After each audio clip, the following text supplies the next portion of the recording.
నేను కొన్ని విషయాలు మీకు తెలియచేస్తాను. మొదటిగా మన మధ్యలో ఉన్న సామ్యూల్ పిన్ని గారు, వారు కొద్దిసేపు దేవుని వాక్యం చెప్తారు. తర్వాత నేను మాట్లాడతా కొన్ని విషయాలు. దేవుని పరిశుద్ధమైన నామమునకు మహిమ కలుగును గాక. ఈ ఉదయకాల సమయంలో ఈ విధంగా జూమ్ ఈ లైవ్ ప్రోగ్రాం ద్వారా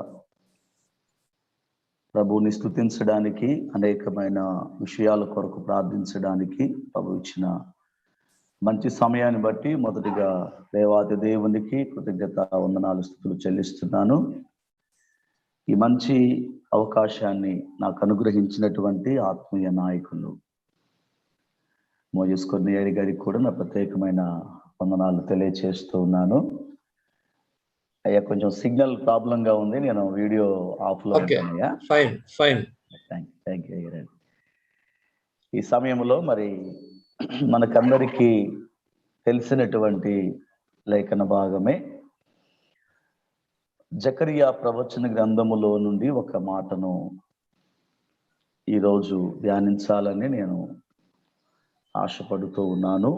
4వ అధ్యాయం, జకరియా ప్రవచన గ్రంథం 4వ అధ్యాయం 10వ వచనాన్ని నేను చదువుతున్నాను. మనము ఈ మాటలు విందాం.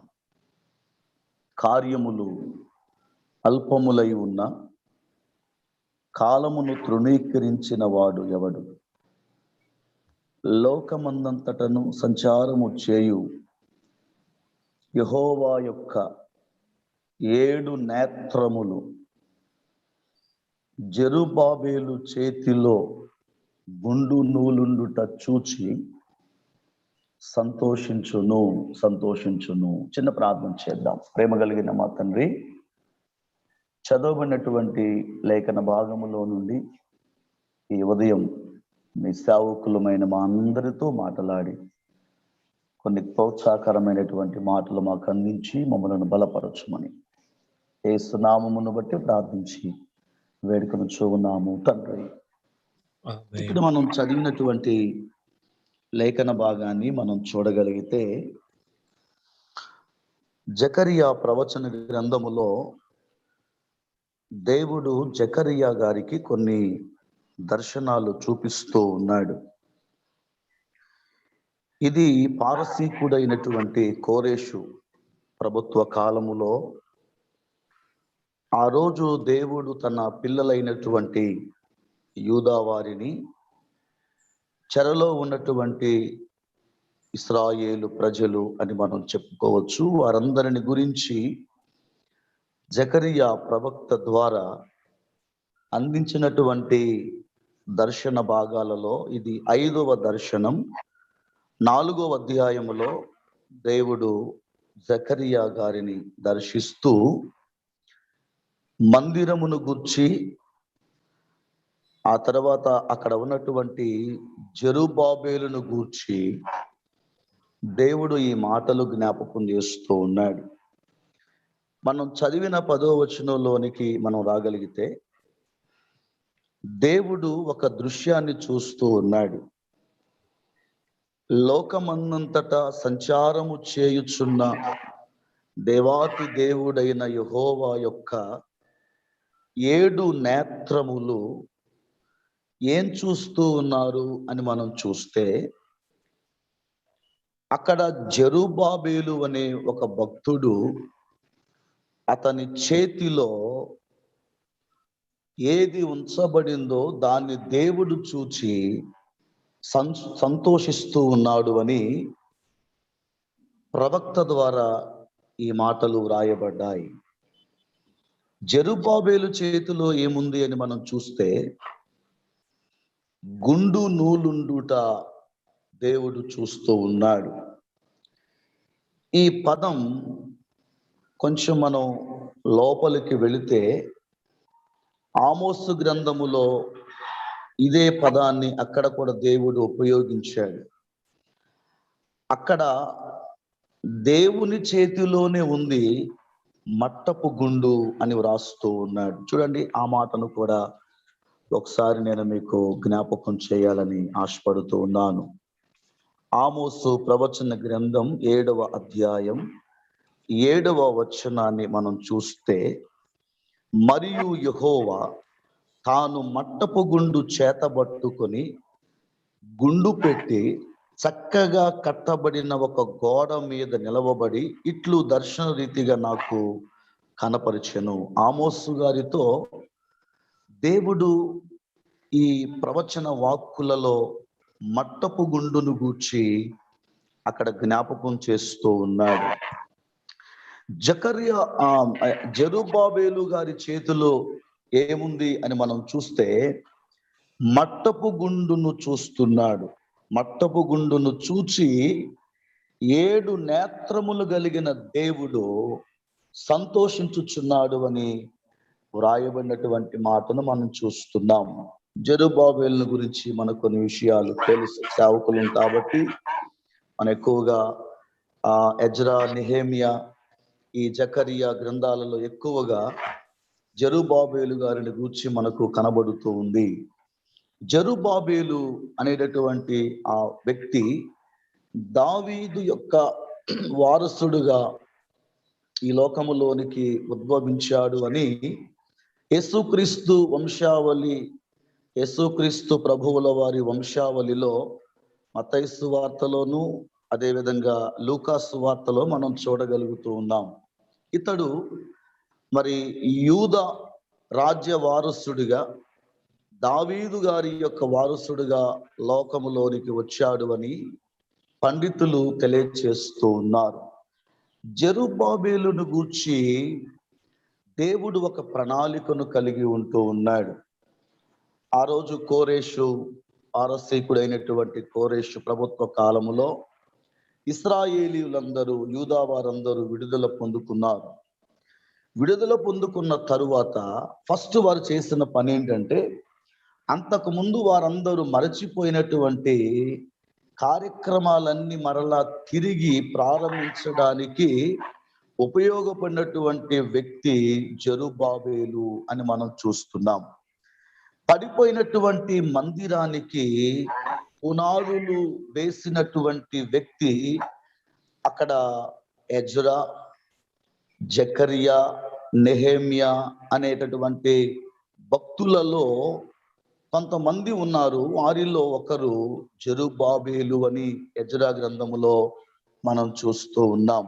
జెరుబ్బాబేలు గారిని అతనుకున్నటువంటి ఆసక్తిని బట్టి, అతనుకున్నటువంటి దైవ జ్ఞానాన్ని బట్టి, అతనుకున్నటువంటి ఒక మంచి ఉత్సాహాన్ని బట్టి కోరేషు గారు ఏం చేశారు అంటే, యూదా ప్రజలకు ఒక గవర్నరుగా నియమించాడు, ఒక అధికారాన్ని అనుగ్రహించుకుంటూ వచ్చారు అని ఎజ్రా గ్రంథములో ఆ మాటలు మనం చూడగలుగుతూ ఉన్నాం. సమయం తక్కువగా ఉన్న కారణాన కొన్ని మాటలు నేను ఈ సమయంలో జెరుబ్బాబేలు గారిని గురించి కొన్ని మాటలు జ్ఞాపకం చేయాలని ఆశపడుతూ ఉన్నాం. ఈనాడు సేవకులమైనటువంటి మనం పాత నిబంధన కాలములో భక్తులు ఏ విధంగా దైవ పని కొరకు ప్రయాసపడ్డారో, దేవుని పని జరగాలని, ఆగిపోయినటువంటి పని మరలా జరిగించబడాలని, కొనసాగించబడాలి అని పరితపించినటువంటి పాత నిబంధన కాలములో ఉన్న భక్తులను ఈనాడు దైవజనులమైనటువంటి మనము కూడా వారిని ఒక ఆదర్శంగా తీసుకొనవలసిన వారమై ఉన్నాము అని మాత్రమే ఈ ఉదయం ఆత్మ ప్రేరేపణను బట్టి జెరుబ్బాబేలును గురించి కొన్ని మాటలు జ్ఞాపకం చేయాలని నేను ఆశపడుతూ ఉన్నాను. చూడండి, ఎన్నో విషయాలు అతని గురించి వ్రాయబడుతూ ఉన్నాయి. దర్శనములో దీపస్తంభము ఉంది. ఆ దీపస్తంభానికి ఒక ప్రతిమ ఉంది. 7 దీపములు వెలిగింపబడుతూ ఉన్నాయి.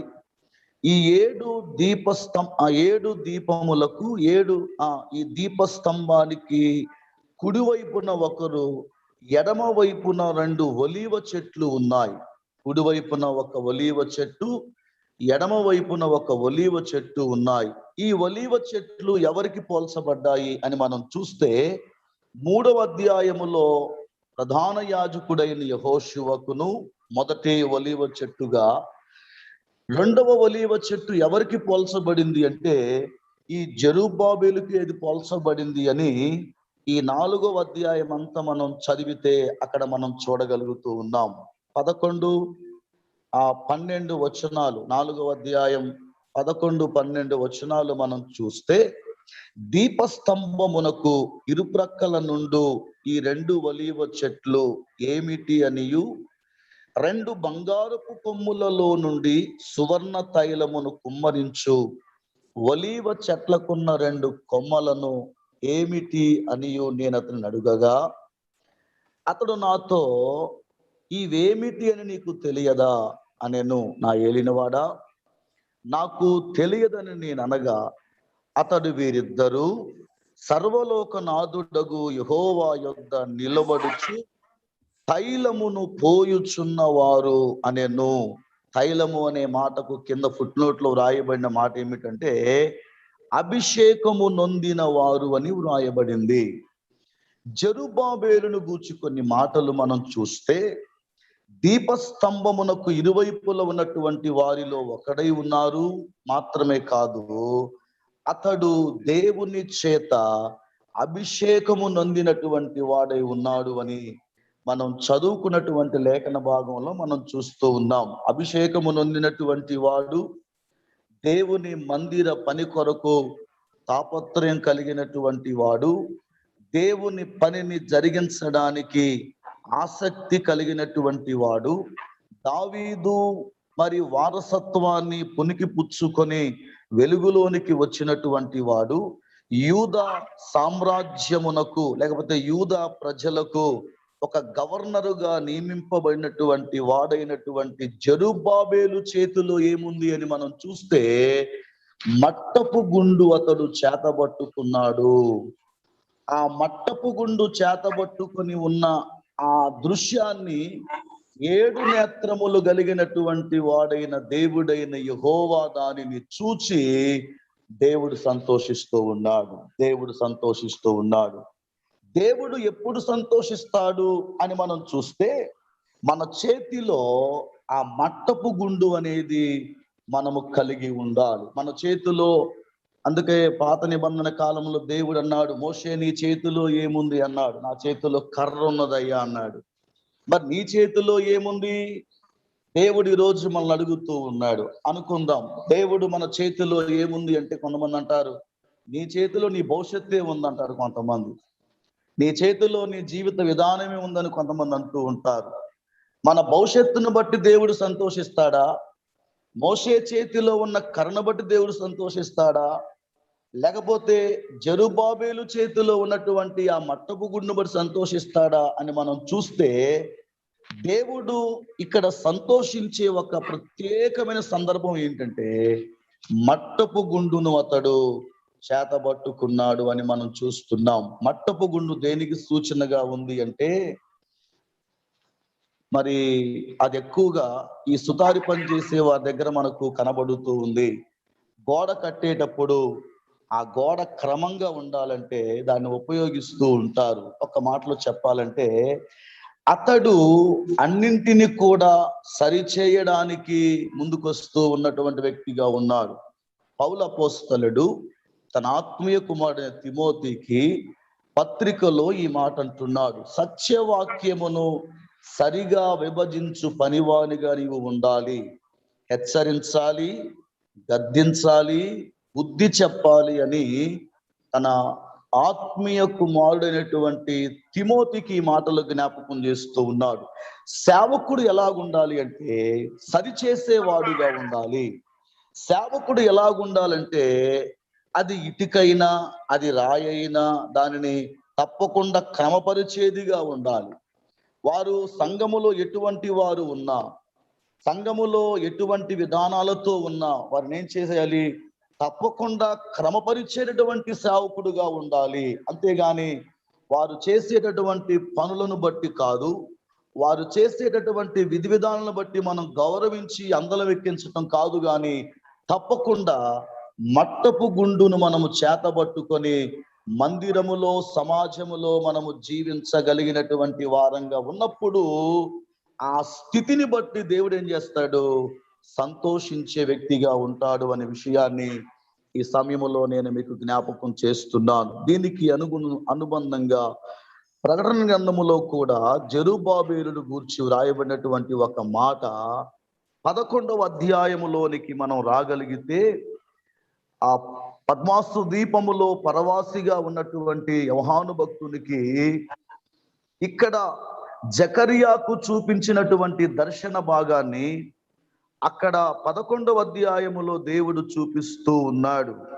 మొదటి నుండి 3 వచనాలు మనం చదివితే 4వ వచనాన్ని చదువుతున్నాను.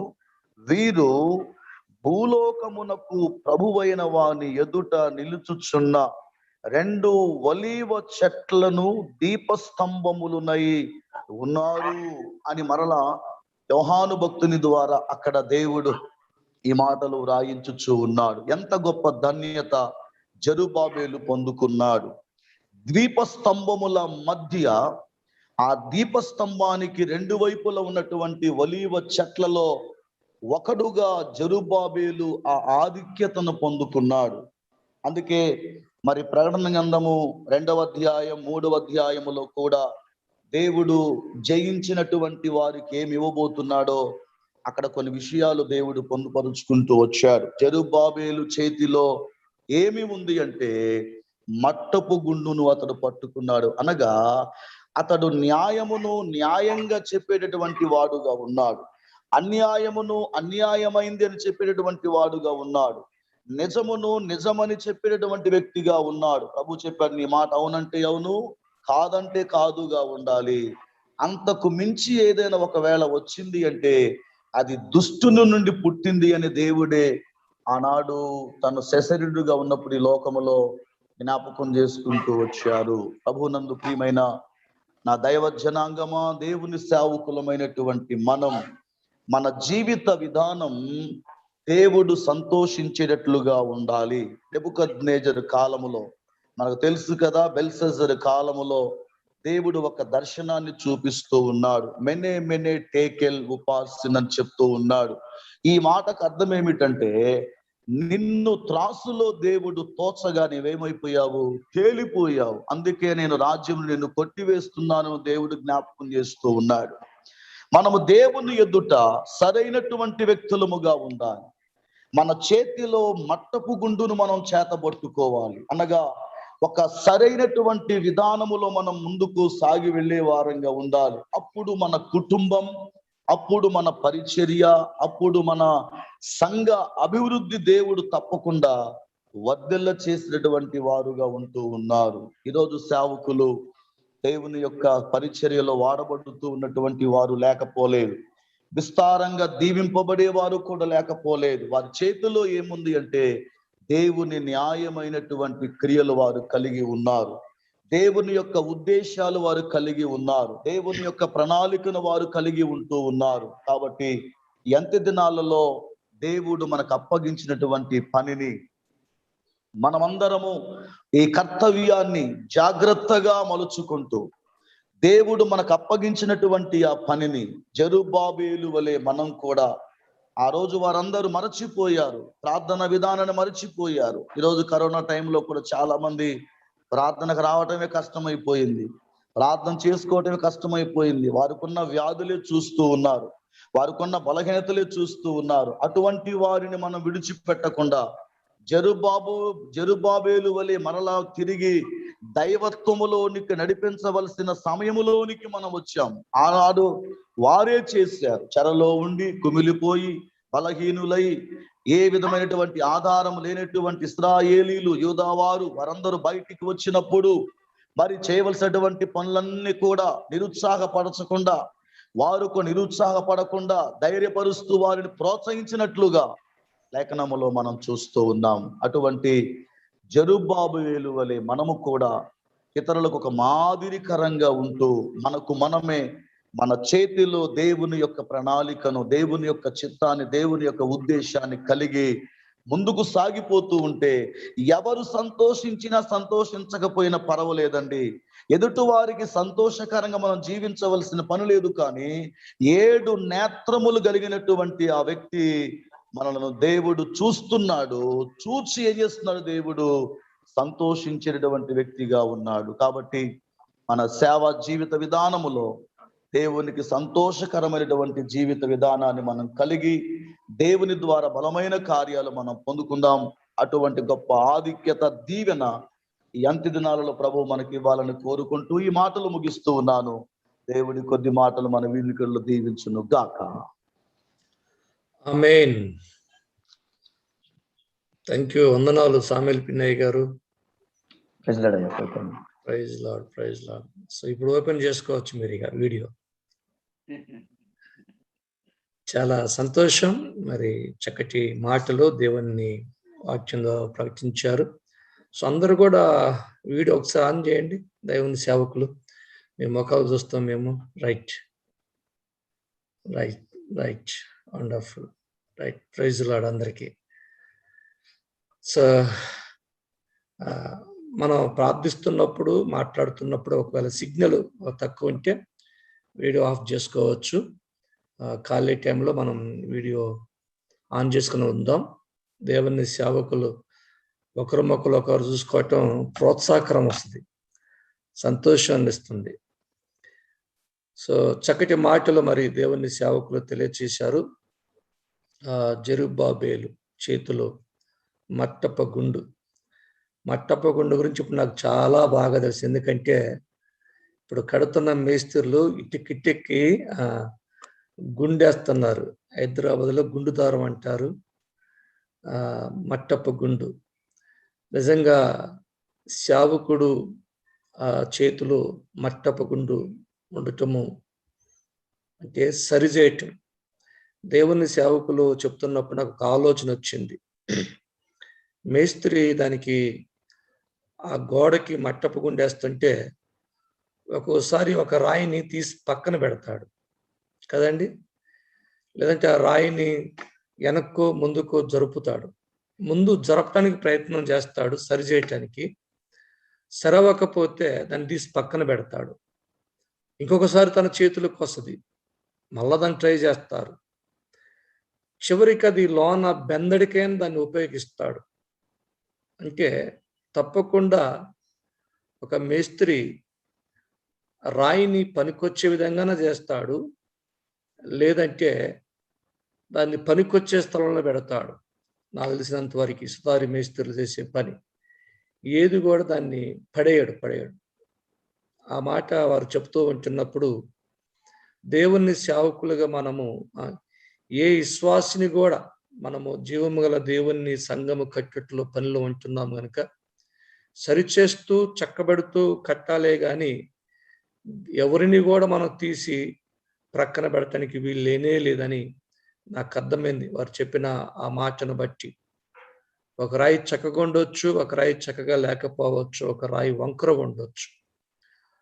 ఒక్కోసారి ఆ ఇటుక వంకరుంటే సొట్టు అంట మన భాషలో, దాంట్లో మాలేసి మళ్ళీ దాన్ని సరి చేస్తాం గ్యాప్ లేకుండా. అలాగా దేవుని సేవకులముగా ప్రతి శ్వాస మీద అంత శ్రద్ధ కలిగి త్రోసివేయకుండా తృణీకరించకుండా ఆ కట్టుబడిలో వాడుకుంటే ఒక గోడగా కట్టబడుతుందని నమ్ముతూ ఉంటున్నాను. అటువంటి కృప మనకు కావాలి. ఎందుకంటే ఏ విశ్వాసిని కూడా తృణీకరించకుండా. వారు చెప్పిన మాటలు ఇంకోటి నాకు అర్థమైంది. దేవుని సేవకుడు లేకపోతే జెరుబ్బాబేలు దీపస్తంభముకు అటుపక్క ఇటుపక్క ఒలివ చెట్టుకు సాదృశ్యంగా జెరుబ్బాబేలు ఉన్నాడు అక్కడ. అంతే కదా గారు చదవబడ్డ లేఖనాన్ని బట్టి. ఎస్, అవునయ్యా. సో ఒక సేవకుడు అభిషేకించబడిన వాడిగా, దీపస్తంభం అంటే దేవుని సంఘానికి సాదృశ్యంగా ఉంది. అంతే కదా గారు. ప్రకటన గ్రంథంలోకి వెళ్ళినట్లయితే ఆయన 7 నక్షత్రములు చేత పట్టుకొని 7 దీపస్తంభముల మధ్య సంచరించుండని మనము చూస్తూ ఉంటాం. ఆ దీపస్తంభము దేవుని సంఘానికి సాదృశ్యంగా ఉంది. అంటే దేవుని సేవకులు దేవుని సంఘానికి ఒక కాపలాదారుడిగా ఉండాలి. దేవునికి స్తోత్రం. నాకు 2 మాటలు అర్థమైనాయి. ఐపీసీ పెంతుకోస్తు పోతే అద్భుతం. దేవునికి స్తోత్రం. మర్మాలతో కూడిన చెప్తూ ఉంటారు వాళ్ళు. ఏమండి, ఆ దీపస్తంభానికి అటుపక్కల ఇటుపక్కల ఆ యొక్క ఒలివ చెట్లు జెరుబ్బాబేలుకు సాదృశ్యంగా ఉన్నాడు ఒక చెట్టు. అయితే దాని అర్థం నాకు అర్థమైంది ఏంటంటే, ఆ దేవుని సంఘానికి దేవుని సేవకులు గుమ్మము దగ్గర కాపలాదారిగా ఉన్నాడు. ఏమండి, ఎలుగుబంట్లు, సింహములు, తొడేలు, అపవాదిగాడు సంఘములో ప్రవేశించకుండా మామూలుగా లేరండి. మళ్ళీ అది ప్రకటనలో అభిషేకించబడిన వారిగా, దేవునికి స్తోత్రం. ఈ రోజుల్లో దేవుని సేవకులుగా ఒక 3 లక్షణాలు నేను నేర్చుకున్నాను వారి ద్వారా, ఆ దేవుని వాక్యం ద్వారా. ఒకటి, సేవకుడు ఏ ఇటుకని గాని పడేయటానికి వీలు లేదు, ఏ విశ్వాసని పక్కన పెడటానికి వీలు లేనే లేదు. తప్పకుండా గుండిదారానికి సరిచేయాలి, కానీ పనికిరాదని పక్కన పెట్టొద్దు, సరిచేయాలి. ఈ రోజుల్లో చాలా మంది మనం విశ్వాసాలను సరిచేస్తాను. నిన్నటి కాల సమయంలో మేము కుటుంబానికి ఫ్యామిలీ ప్రాబ్లం ఇంటి వెళ్ళినప్పుడు వారితో ఒక మాట చెప్పాను. నేను మీ తప్పిదాలు చెప్పి శిక్షించడానికి నేను రాలేదు, ఇక్కడ మీ తప్పిదాలు తెలియజేసి దోషులుగా నిలబెడటానికి రాలేదు. తప్పు ఉంటుంది ఎవరిలో ఒకరిలో, కానీ నువ్వు తప్పు చేశావని చెప్పితే సేవకులు మనం విరోధులు అవుతాం. అలా కాకుండా ఆ తప్పిదాలు జరగటానికి కారణం ఏంటో మీకు చెప్పాను, అది మీరు సరి చేసుకోండి అంతే. ఆ సమస్యకు పరిష్కారం ఏంటో తెలియజేశాను, అది మీరు సరి చేసుకోమని చెప్పొచ్చాను. ఎవరు తప్పు ఎవరు రైట్ అని చెప్పడం మేము రాలేదు. కనుక దేవుని సేవకులముగా మనము తీర్పు తీర్చడానికి కాదు కానీ సరిచేసే వారముగా, అది చాలా ప్రాముఖ్యమైన విషయం. అది మట్టపు గుండు మేస్త్రి చేతిలో ఉంటే ఈరోజు న్యాయ పరిపాలన చేసే దేవుని గ్రంథం మన చేతిలో ఉందండి. దీనికి సరైన తూకం దొరుకుతుంది విశ్వాసి కానీ సేవకులు కానీ ఎవరమైనా. సో అట్టి చక్కటి ఆ గ్రంథాన్ని మన చేతిలో ఉంది. ఈరోజు మన చేతుల్లో ఏముందంటే, ఇగో మోషే చేతిలో కర్ర ఉంది, ఈరోజు మన చేతిలో కర్ర లేకపోవచ్చు. ఎలీషా దగ్గర దుప్పటి ఉంది, మన దగ్గర ఆ దుప్పటి లేకపోవచ్చు. కానీ మన చేతిలో ఇగో జీవోప గ్రంథం ఉంది, పరిశుద్ధ లేఖనం ఉంది. అవి చేసిన వాటికంటే అత్యధికమైన కార్యాలు మన చేతిలో ఉన్న ఈ బైబిల్ గ్రంథం చేసింది. కనుక ఈ దినాన ఆ యొక్క మట్టపు గుండు కంటే, మోషే చేతి కర్ర కంటే, ఎలీషా దగ్గర ఉన్న దుప్పటి కంటే మన చేతిలో దేవుడు ఈ గ్రంథాన్ని పెట్టాడు. దేని కొరకంటే ఆ మట్టపు గుండు ఏం చేసిందో సరిచేసింది. మోషే చేతిలో కర్ర ఏం చేసింది? అద్భుతాలు చేసి విడుదల అనుగ్రహించింది. ఎలీషా చేతిలో దుప్పటి ఏం చేసింది? దేవుని కార్యాలు ప్రజల మధ్యలో జరిగించింది. వాటికి చేసేది ఒకటిగా మన దగ్గర ఆ బైబిల్ గ్రంథం ఉంటే గొప్ప ధన్యులమని నమ్ముతూ ఉంటున్నాం. మనం చక్కటి మాటలు అందించారు. ఈ యొక్క ఉదయకాలపు ఈ ధ్యానంలో సేవకులు మనం నేర్చుకోవాల్సింది ఏంటంటే, ఒకటి, మనము విశ్వాసాలని సరిచేసి కాపాడుకునే వారము. రెండోదిగా, సంఘానికి మనము కాపలాదారులుగా ఉండాలి. దీపస్తంభానికి ఇటుపక్క ఒలువ చెట్లు ఉన్నట్టుగా కాపలాదారులు ఉండాలి. మూడోదిగా, అభిషేకించబడిన వారికి మండి ఈ పని చేయాల. అట్టి కృప మనకు కావాలని దేవుణ్ణి అడుగుదాం. ప్రభు సహాయం చేస్తాడు. ఇవి కలిగి ఉంటే నిశ్చయముగా మనము దేవుని రాజ్యంలోకి ఒక సమూహమును తీసుకెళ్తాం. దేవునికి స్తోత్రం. మన వెనకాల గుంపును తీసుకెళ్తాం. గుంపు లేకుండా మన ఒక్కలం పోతే చెప్పండి ఏం ప్రయోజనం? కనుక థ్యాంక్ యూ పాస్టర్ గారు, చక్కటి విషయాలు తెలియజేశారు. దేవుడు ఒక్కొక్కరికి ఒక కోణంలో ఒక్కొక్క విషయాలు బయలుపరుస్తూ ఉంటాడు. మరి ఈ యొక్క వాక్యం కొరకు మనం ఆఖరిలో ప్రార్థన చేద్దాం. మరి దానికంటే ముందు నేను కొన్ని విషయాలు చెప్తాను. సో 16వ తారీఖు వరకు మరి మీరు చాలా మంది దాదాపు అందరూ రిజిస్ట్రేషన్ చేయించుకున్నారు. సో నేను ఆ డబ్బులన్నీ కూడా పే చేశాను. మరి దేవుని సేవకులకి, మరి ఆ యొక్క ఫెయిత్ కాన్ఫరెన్స్ కొరకు. కనుక ఎవరు మిస్ అవ్వకూడదండి, తప్పకుండా రావాలి. రిజిస్ట్రేషన్ చేసుకున్న వాళ్ళు మిస్ అయ్యను అంటే నేనేదో మళ్ళా మొహమాటానికి వారికి నెంబర్ ఇచ్చినటువంటిది. కనుక తప్పకుండా మీరు అవి ప్లాన్ వేసుకోండి, ఆ షెడ్యూల్ వేసుకోండి. సో నైట్ పూటనే మా దగ్గరకు వస్తే చక్కగా అందరం నైట్ సో మా దగ్గర కలిసి డిన్నర్ చేద్దాం సేవకులంగా. ఎందుకంటే నెక్స్ట్ డే అక్కడ ఉంటుంది కనుక ఒక అవసరం దేవచేత ఒక ఫెలోషిప్ కూడా చేద్దాం. అవసరమైతే చక్కగా ప్రార్థన చేసుకొని, కొద్దిగా వాక్యదానం చేసుకొని, ఆ నైట్ ఫెలోషిప్ చేసుకొని, ఎర్లీ మార్నింగ్ మనము ఆ యొక్క మీటింగ్ ప్లేస్కి వెళ్ళొచ్చు. అలా ప్లాన్ వేసుకోండి. తప్పకుండా రిజిస్ట్రేషన్ చేసుకున్న వాళ్ళు ఎవరు కూడా మిస్ అవ్వబాకండి అని తెలియచేస్తూ ఉంటున్నాను.